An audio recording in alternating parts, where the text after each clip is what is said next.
الحمدللہ والصلاة والسلام علی رسول اللہ وعلی آلہ وصحبہ اجمعین۔ بسم اللہ الرحمن الرحیم۔ رسول اللہ صلی اللہ علیہ وسلم فرماتے ہیں کہ جو شخص عاشورے کے دن کا روزہ رکھے گا، مجھے رب سے امید ہے کہ اس کے 1 سال کے گناہ معاف ہو جائیں گے۔ بہت بڑی بات ہے۔ اس میں 2 پوائنٹوں پر بات ہوگی۔ ایک تو یہ کہ گناہ معاف ہونے کا مطلب کیا ہے، اور دوسرا یہ کہ کون سے دن کا روزہ رکھنا ہے۔ پہلی بات یہ ہے کہ اللہ تعالیٰ کی رحمتیں ہیں، ان کو جتنا زیادہ حاصل کیا جائے اتنا انسان سیکیور ہوتا چلا جاتا ہے۔ آپ دیکھتے ہیں کہ جس چیز کو زیادہ محفوظ کرنا مقصود ہوتا ہے، اس پر پہلے تھرموکول چڑھاتے ہیں، پھر اوپر اس کے کاٹن چڑھاتے ہیں، پھر اس کے اوپر لیمینیشن کرتے ہیں۔ 3 لیئریں ہو گئیں کہ یہ چیز ہر صورت میں محفوظ رہے، اور جس کی حفاظت اتنی مقصود نہیں ہوتی اس پر آپ سادہ کاغذ چڑھا دیتے ہیں۔ تو جو شخص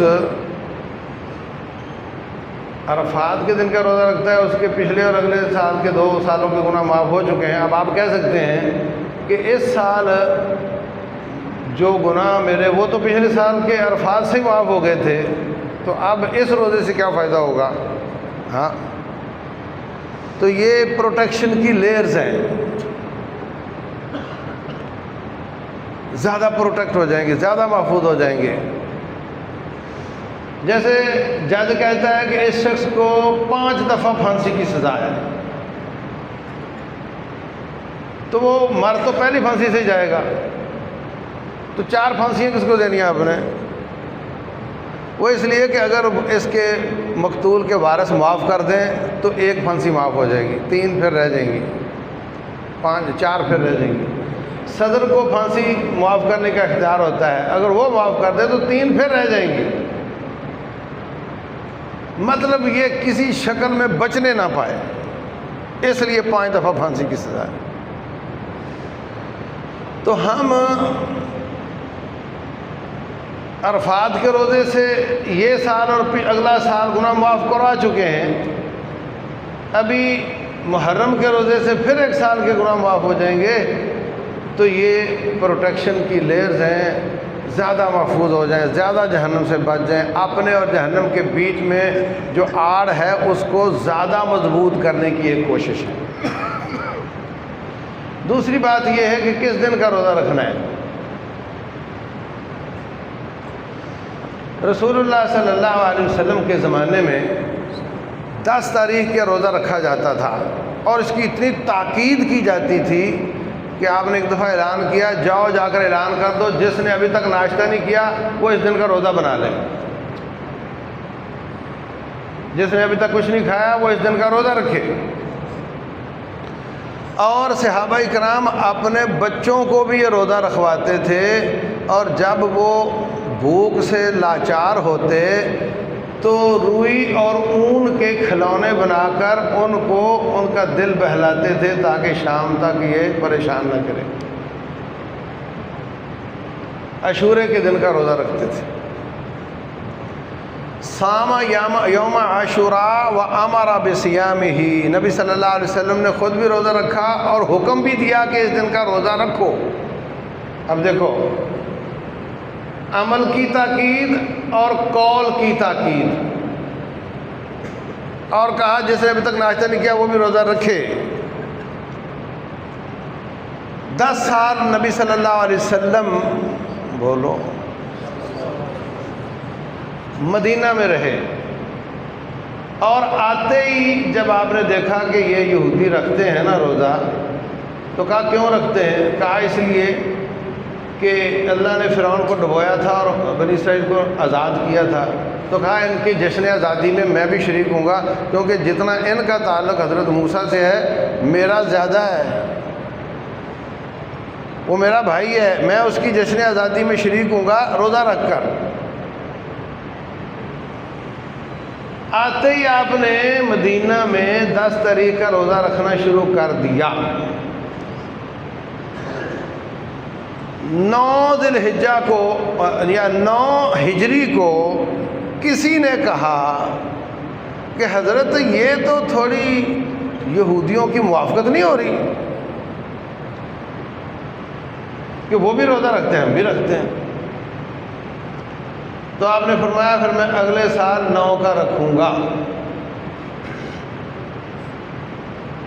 مگر وہ سال ربیع الاول میں آپ وفات پا گئے اور محرم نہیں آیا اور نہ آپ نے رکھا۔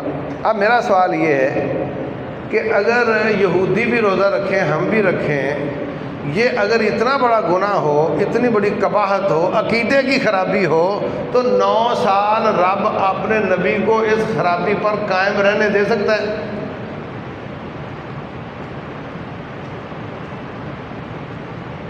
9 سال رب نے نہیں بتایا کہ تو غلط کر رہا ہے۔ اگر یہ اتنی بڑی بات ہوتی تو اپنے نبی کو رب غلطی پر قائم رہنے نہیں دیتا۔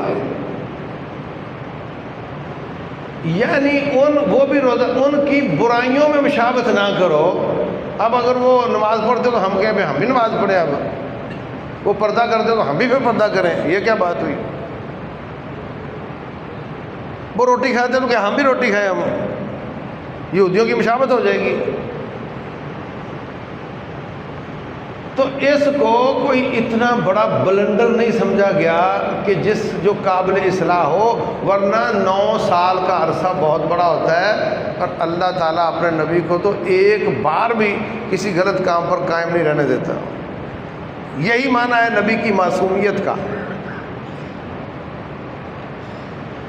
تو یہ کوئی بہت بڑی بات نہیں تھی۔ ٹھیک ہے، نبی صلی اللہ علیہ وسلم نے فرما دیا کہ میں اگلے سال 9 کا رکھوں گا، مطلب، لیکن یہ جو 9 سال قائم رکھا ہے اس بات پر، اس سے پتہ چلتا ہے کہ یہ بہت بڑا کوئی گناہ والا کام نہیں تھا۔ اب اس پر ہمارے گجرانوالہ کے علماء کا موقف یہ ہے کہ آپ نے فرمایا 9 کا رکھنا ہے، تو اب ہم نے 9 کا رکھنا ہے۔ عاشورہ عشرہ سے، عشرہ کا معنی 10 ہوتا ہے، تو بولے نہیں، عاشورہ کا معنی 9 کا رکھنا ہے۔ چلو یہاں تک تو بات سمجھ میں آتی تھی۔ بولے جو 10 کا رکھے گا وہ حرام کرے گا، جو 10 کا رکھے گا وہ حرام کام کرے گا۔ حافظ ابن تیمیہ، حافظ ابن قیم، شوکانی، ابن حجر، نہ جانے کون کون، وہ سب اس موقع پر کھڑے ہیں کہ آپ نے کام کیا اور کرنے کا حکم دیا۔ جتنی تاکید اس کی ہے، صرف اگلے سال کی خواہش کی تاکید، اس کے مقابلے میں کچھ نہیں ہے۔ میں اگلے سال یہ کروں گا، نہیں کر سکے، اور جو کیا ہے اور اس کا حکم دیا ہے، یاد ہو نا، دیکھو کرنے کا مقابلہ کرنے سے ہوتا ہے۔ میں نے یہ کیا، اگلے سال میں نے نہیں کیا تو پچھلا منسوخ ہو گیا، ٹھیک ہے، لیکن حکم کا مقابلہ نہیں سے ہوتا ہے۔ جب حکم دیا تو آپ فرمائیں آئندہ نہ رکھنا، تو اس کی کاٹ ہوتی ہے۔ صرف اتنا کہہ دینے سے کہ میں اگلے سال نہیں رکھوں گا، اس کی کاٹ نہیں ہوتی۔ بات سمجھ آ رہی؟ اس لیے یہ ٹھیک ہے کہ ایک عالم دین کا موقف ہے کہ 9 کا رکھو، بھائی 9 کا رکھ لو، اللہ تعالیٰ آپ کو آپ کے سال کے گناہ معاف کر دے گا۔ ایک کا موقف ہے 10 کا، تو 10 کا رکھ لو، بھائی اللہ آپ کے گناہ معاف کر دے گا۔ لیکن یہ کہنا کہ جو 10 کا رکھے گا وہ حرام کام کرے گا، یہ بالکل ہضم ہونے والی بات نہیں ہے، اور افسوس سے یہ موقف ہے ہمارے علماء کا۔ تو بہرحال آپ نے 10 کا رکھا، 9 کی خواہش کی۔ ہم آپ کی خواہش کا بھی احترام کرتے ہیں، ہم آپ کے عمل اور حکم کا بھی احترام کرتے ہیں، اس لیے دونوں ہی روزے رکھ لو۔ تو یہ آ رہا ہے ہفتہ اور اتوار، انتظامیہ کوشش کرے سارے لوگوں کو روزہ رکھوائے 2 دن کا، اور اللہ تبارک و تعالیٰ اس کی برکت سے ہمارے گناہ معاف کر دے۔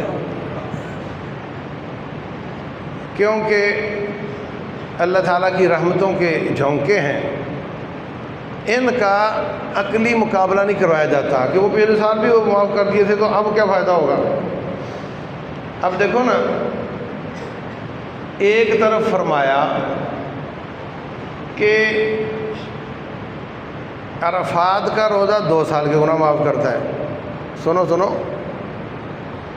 اور کہا کہ محرم کا روزہ 1 سال کے گناہ معاف کرتا ہے، اور ادھر فرمایا افضل الصیام بعد رمضان صیام شہر اللہ المحرم، رمضان کے بعد سارے سال کے روزوں سے افضل روزے محرم کے ہیں، گناہ 1 سال کے معاف کروا رہے ہیں، اور عرفات والا 2 سال کے کروا رہا ہے، اور کہا کہ یہ روزے سارے سال کے روزوں سے افضل ہیں۔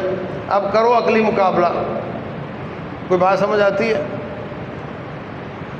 تو ہمیں حدیثوں کو لڑانا نہیں ہے، عمل کرنا ہے، اور یہ بہت بڑی بات ہے کہ یہ روزے سارے سال کے نفلی روزوں سے افضل ہیں۔ ہمیں یہ سوچ کر رکھنا ہے کہ یہ عرفات کے روزے سے بھی افضل ہے، گناہ معاف ہونے کے حساب سے 1 سال کم ہوگا، اور باقی نہ جانے اللہ اس کی وجہ سے ہمیں کیا دے گا، اس وجہ سے یہ اس سے بھی افضل ہوگا۔ محرم کا روزہ عرفات کے روزے سے بھی اور لحاظ سے جو رب عنایات کرے گا، نعمتیں دے گا، افضل ہوگا، کیونکہ نبی صلی اللہ علیہ وسلم نے فرمایا ہے کہ محرم کے روزے سارے سال کے نفلی روزوں سے افضل ہیں۔ تو میں تو کہتا ہوں 3 سے بھی 2 سے بھی زیادہ رکھیں، جتنی ہمت ہے آپ کی رکھیں، کیونکہ یہ روزے رمضان کے بعد سارے سال سے افضل ہیں۔ رمضان کا روزہ اس کا مقابلہ نہیں ہے، باقی سارے سال اس مہینے کے روزوں کے حساب سے افضل ہے، اور کوئی اور مہینہ کسی اور حساب سے افضل ہوگا۔ یہ اللہ تعالیٰ نے فضیلتیں تقسیم کی ہوئی ہیں، ہمیں اس کو حاصل کرنے کی کوشش کرنی چاہیے۔ واللہ اعلم۔